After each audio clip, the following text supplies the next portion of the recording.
오늘 하나님께로부터 거룩한 직분을 받으시는 우리 신천 집사님들과 명예 권사님들을 사랑하고 축복합니다. 오늘 직분을 받으시는 분들에게 앞으로 어떠한 자세로 직분을 감당해야 될지에 대해서 몇 가지 말씀을 드리고자 합니다. 첫 번째는 겸손한 자세로 직분을 감당하시기 바랍니다.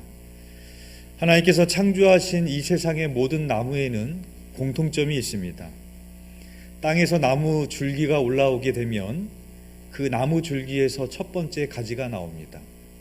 그리고 그 이후에 두 번째 가지가 나오게 되는데 그 두 번째 가지는 첫 번째 가지 위에 서게 됩니다. 그리고 세 번째 나오게 되는 가지는 두 번째에 나온 가지 위에 서게 됩니다. 모든 나무는 그 가지가 제일 먼저 나온 가지가 아랫부분을 차지하고 뒤에 나오는 가지일수록 윗부분을 차지합니다. 그러나 사람들은 그렇지 않습니다. 내가 제일 먼저 나온 가지라며 가장 위에 있어야 됩니다. 그래서 사람들은 가장 위의 자리를 차지하기 위해서 싸움이 끊이지 않습니다. 만약에 나무가 자라나는데 제일 먼저 나온 가지가 제일 위에 올라서야 된다고 한다면, 그리고 가지가 나온 순서대로 위에서부터 내려온다라고 한번 생각해 보십시오. 그 나무의 모양이 어떻게 될까요? 우리가 알고 있는 이 삼각형의 모양이 아니라 그 나무는 역삼각형 모양이 될 것입니다. 그러면 나중에 나온 가지는 그 먼저 나온 가지가 윗부분을 차지하고 있기 때문에 그 무게를 이기지 못하고 나무는 꺾어지고 말 겁니다.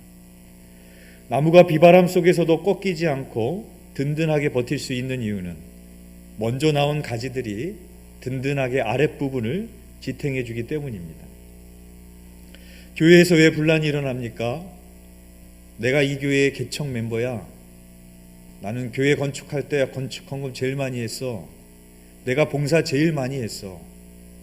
다 제각기 내가 제일 먼저라고, 제일 위에 있다고 그렇게 주장하기 때문에 교회에 분란이 일어나게 되는 겁니다. 예수님의 12제자 중에는 수제자들이 있었습니다. 베드로와 야고보와 요한입니다. 그래서 예수님은 변화산에 가실 때도, 그리고 겟세마네 동산에 기도하러 가실 때에도 그 12명의 제자들 중에서도 이 수제자들만 데리고 가셨습니다. 그리고 예수님께서는 그 베드로의 신앙 고백 위에 교회를 세우시겠다라는 약속도 하셨습니다. 그런데 베드로가 예수님의 첫 번째 제자였는가? 그렇지 않습니다. 베드로의 형제 안드레가 먼저 예수님의 제자가 됐습니다. 그리고 안드레가 시몬에게 가서 우리가 메시아를 만났다 하면서 베드로를 예수님께로 인도했습니다. 예수님의 제자가 된 순서로 따지자면 베드로가 아니라 안드레가 수제자가 되어야 됩니다.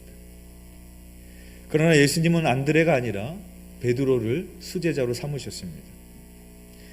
안드레의 입장에서 보면 이런 생각이 들지 않겠습니까?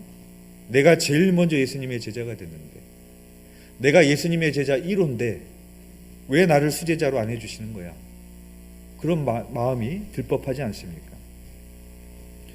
그런데 성경을 보면 안드레가 그러한 일로 불평을 했다든지 나를 주의 우편에 주의 좌편에 앉게 해달라고 했다든지 그런 이야기가 전혀 나오지 않고 있습니다.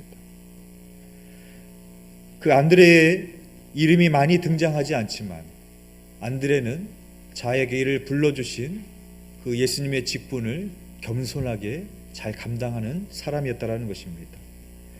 오늘 직분을 받으시는 모든 분들이 앞으로 그 직분이 더해질수록 더 겸손하게 그 직분을 감당하시기를 주님의 이름으로 축복합니다. 두 번째는 한결같은 마음으로 직분을 감당하시기 바랍니다. 우리가 사울과 다윗을 많이 비교합니다. 그런데 사울과 다윗만 비교되는 것이 아니라 사울과 사무엘도 비교가 됩니다. 사울은 처음에는 겸손했습니다. 하나님께서 사울을 왕으로 세우실 때 그가 다른 사람보다 어깨 위만큼 컸지만 진보다리들 사이에 숨어 있었습니다. 그리고 또한 사울은 처음에 성령이 충만해서 예언도 했습니다. 그런데 문제는 오래 가지 못했습니다. 사울이 왕이 된 지 2년 만에 블레셋과의 전쟁에서 사무엘을 기다리지 못하고 백성들이 흩어지는 것을 보면서 다급한 마음에 자기가 제사를 지내고 전쟁에 나갔습니다. 하나님께서 아말렉을 진멸하려고 하셨지만 하나님의 말씀에 불순종하여서 좋은 양과 소들을 남겼고 그 아가광도 살려두었습니다. 그러나 사무엘 선지자는 한결같은 사람이었습니다. 사무엘은 어린 시절 성전에서 수종을 들면서 하나님의 음성을 들었습니다. 하나님의 음성을 듣고 엘리 제사장에게 달려가기를 반복하니까 엘리 제사장이 하나님이 말씀하신 것을 알고 사무엘에게 다음번에 하나님이 너를 부르시면 이렇게 대답해라. 여호와여 말씀하소서 주의 종이 듣겠나이다. 사무엘은 어린 시절 성전에서 수종들 때만 주의 음성에 귀를 기울이고 순종했던 사람이 아니라 이스라엘의 사사가 되어도 은퇴하는 순간까지도 그는 하나님의 음성에 귀를 기울이고 순종했던 한결같은 사람이었습니다. 이스라엘의 초대 왕인 사울을 세울 때도 또 하나님께서 사울을 버리시고 다윗에게 기름을 부을 때도 사무엘은 자기의 생각과 방법대로 하지 않았습니다. 내가 세우고 싶은 사람을 세운 것도 아니고 나의 뜻대로 했던 것도 아니고 그 모든 과정을 보면 하나님이 말씀하시는 것에 순종해서 그 모든 일들을 행했습니다. 그리고 사무엘이 은퇴를 할 때 백성들 앞에서 이렇게 이야기합니다. 나는 너희를 위하여 기도하기를 쉬는 죄를 여호와 앞에 결단코 범하지 아니하였다 라고 말합니다. 그 어린 시절 성전에 수종들 때만 기도했던 사람이 아니라 은퇴하는 순간까지 그는 사사의 역할이 끝나는 날까지 죽는 그날까지 한결같이 기도했던 사람이었습니다. 용두삼이라는 말이 있죠. 처음에 목사로 안수를 받을 때 그때의 마음은 아골골짝 빈들이라도 갈 것 같은 마음입니다. 그러나 시간이 지나면서 점점 아골골짝은 제가 가게 해주시고 저는 서울로 좀 더 좋은 곳으로 좀 더 좋은 조건으로 그렇게 마음이 변하게 됩니다. 신랑 신부가 결혼을 할 때 그 결혼식에는 정말 평생을 위해서 내 모든 것을 다 줘도 사랑할 것 같은 마음으로 출발하지만 문제는 뭡니까? 그 마음이 오래가지 못하고 한결같지 않다라는 것입니다. 결국에 그 부부도 한결같이 사랑하지 못했을 때 그 부부간에 문제가 생기고 가정에 문제가 생기게 되는 것을 봅니다. 오늘 직분을 받으시는 여러분들에게도 하나님이 주신 그러한 어떤 마음이 있을 겁니다. 주님을 위해서 살아야겠다. 주님의 몸된 교회를 위해서 열심히 헌신해야겠다. 그런 마음이 있지만 문제는 시간이 지나면 그 마음이 사라지기 시작하게 된다라는 것입니다. 오늘 직분을 받으신 여러분들은 오늘 여러분들에게 주신 하나님의 마음을 잊지 마시고 마음에 담아두셔서 평생 한결같이 직분을 감당하시기를 주님의 이름으로 축복합니다. 세 번째는 성령 충만한 직분자가 되시기를 바랍니다. 성경에는 마지막 때의 징조에 대해서 여러 가지를 말씀합니다. 그 중에 보면은 전쟁이 있을 것이고 지진이 있을 것이고 기근이 있을 것이고 나라가 나라를 대적할 것이고 모이기를 패할 것이다 라고 말합니다. 여러분 지금 이 시대가 그렇지 않습니까? 나라가 나라를 대적하고 지진이 있고 전쟁이 있고 기근이 있고 모이기를 패하고 있습니다. 정말로 주님이 오실 그때가 가까이 오고 있음을 보게 되는 이때입니다. 그런데 성경이 말하고 있는 이 마지막 때의 징조가 부정적인 것만 있지 않습니다. 사도행전 2장 17절에 이렇게 말씀을 합니다.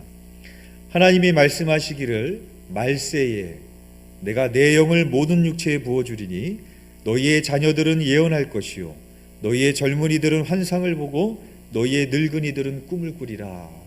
이 마지막 때에 하나님께서 주의 종들에게 주의 영을 부어주실 것에 대해서 약속하셨습니다. 너희의 자녀들이 예언할 것이요. 자녀들은 어린아이입니다. 한마디로 무지한 존재들입니다. 삶의 경험도 없고 지식도 없습니다. 그러나 그 어린아이와 같은 존재도 성령을 받으며 예언을 하는 거룩한 권능을 얻게 된다라는 것입니다. 젊은이들은 환상을 보고 젊은이들은 비판적입니다. 그래서 이 사회에 쉽게 회의를 느끼고 비판하는 젊은이들이 많습니다. 그리고 젊은이들은 정욕적입니다. 그래서 육신의 정욕에 이끌려 살기 쉬운 그런 나이입니다. 그런데 이러한 젊은이도 성령을 받으면 거룩한 비전을 지니게 되고 거룩한 소망을 품게 될 것임을 말씀하고 있는 것입니다. 늙은이들은 꿈을 꾸리라. 노인들은 생리적으로 잠이 별로 없습니다. 그리고 꿈도 젊었을 때보다 덜 꾼다고 그럽니다. 그런데 여기서 말하는 꿈은 그런 생리적 꿈이 아니라 소망을 가리키는 것이죠. 노인들은 과거를 먹고 사는 존재이고 소망을 상실한 연령층으로 비춰지기 쉽습니다. 그러나 그 노인들도 성령을 받으면 소망을 갖고 살게 된다는 것입니다. 아브라함이 75세에 아비 본토 친척집을 떠났던 것처럼 모세도 80세에 출애굽의 지도자로 쓰임받았던 것처럼 이 전쟁과 지진과 기근과 이 모이기를 패하는 이 마지막 때에 성령 충만하셔서 예언을 하고 환상을 보고 꿈을 꾸시는 성령 충만한 임원들 되시기를 주님의 이름으로 축복합니다. 마지막 네 번째는 하나님이 나에게 맡겨주신 직분의 가치를 아셔야 됩니다. 저는 제 주변의 목사님들을 보면서 같은 목사님이지만 저분이 참 믿음이 대단하다라는 것을 느끼게 될 때가 있습니다. 언제냐면은 자기 자녀를 목사로 만들 때 저는 그런 거 보면 정말로 믿음이 대단하다고 생각을 합니다. 신학교를 보고 목회자가 되게 하는 걸 보면서 저분은 정말 믿음이 있구나 그런 생각이 듭니다. 왜 그런가 하면 지금 목회 현실이 얼마나 어렵습니까? 앞으로 더 어려워질 것이 훤히 보이는데 그 길이 안정된 길입니까? 뭐 세상에 영광이 있습니까? 어려움이 뻔히 보이는데 자기 자신을 목사로 만든다? 자기도 목회를 해봐서 알 텐데 그 길이 얼마나 힘들고 어려운지 그런데도 자기 자녀를 목회자로 걸어가게 하는 걸 보면서 저는 진짜 믿음이 있구나 제가 그런 생각을 갖게 됩니다. 여러분 만약에 본인이 평생 목회를 했는데 그 마지막 고백이 내가 평생 믿어본 하나님이 살아계시지 않는 것 같아. 신뢰할 수 없는 분인 것 같아. 내 인생을 걸 만한 분이 아니었던 것 같아 라고 생각을 됐다면 어느 누가 내 생명보다도 귀한 자녀를 그 길을 가게 하겠어요? 하나님이 살아서 역사하지 않는데 신뢰할 만한 분이 아닌데 내 인생을 맡길 만한 그런 분이 아닌데 누가 내 자식을 그 길을 똑같이 걸어가게 하겠습니까? 막겠죠. 못하게 하겠죠.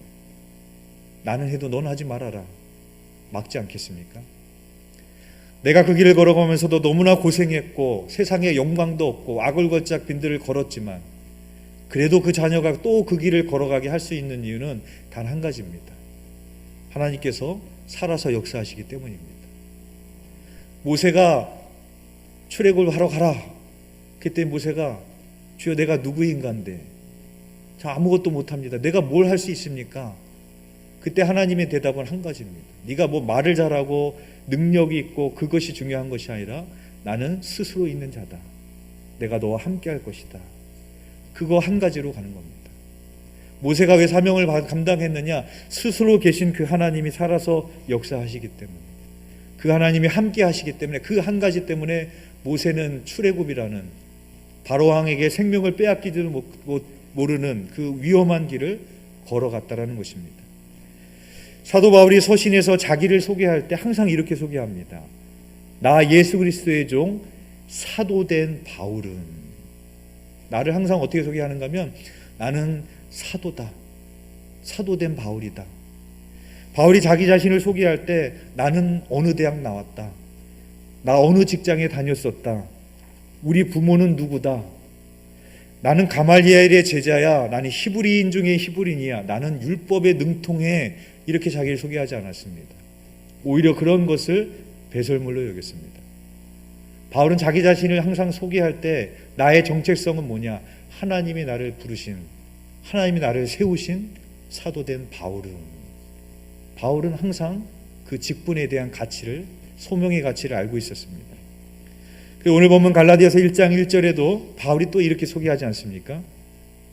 사람들에게서 난 것도 아니요 사람으로 말미암은 것도 아니요 오직 예수 그리스도와 그를 죽은 자 가운데서 살리신 하나님 아버지로 말미암아 사도된 바울은, 그렇게 말하고 있습니다. 바울은 자신이 사도된 것이 인간의 기원에 있지 않다라고 말하고 있습니다.